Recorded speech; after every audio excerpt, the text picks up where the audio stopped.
today's video mga lods, bibigyan ko po kayo ng dalawang katotohanan na talaga nga namang gustong-gusto ng mga babae na ginagawa ng mga lalaki pagdating po sa Gerger. Pero bago yan, nakikita ko, hindi ka pa nakasubscribe. No, mag-subscribe ka na po muna. Maraming salamat. God bless po.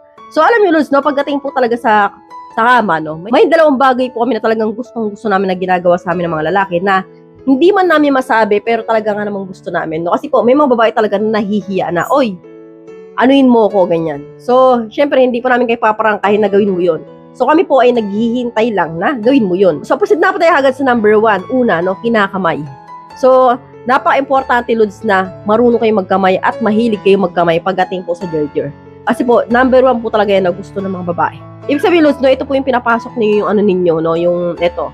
And then, yung pangalawa, no, ito po yung pinapatong ninyo, yung daliri ninyo sa taas at ginaganon-ganon ninyo, no. Yung talagang pag ginanon ninyo, yung talagang gigil na parang wala ng bukas. Yung talagang mauubusan kayo ng bukas, no?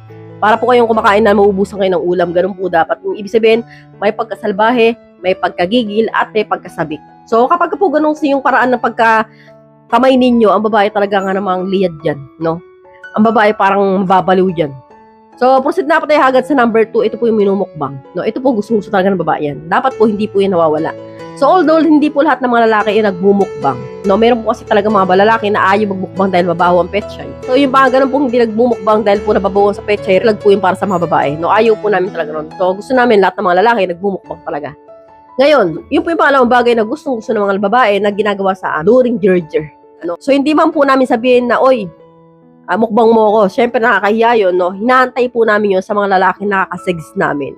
So, kasi po, para po sa amin langit yon. So, yung nga po yung dalawang bagay na talaga nga namang gustong-gusto ng mga babae. So, I hope you learned something in this video.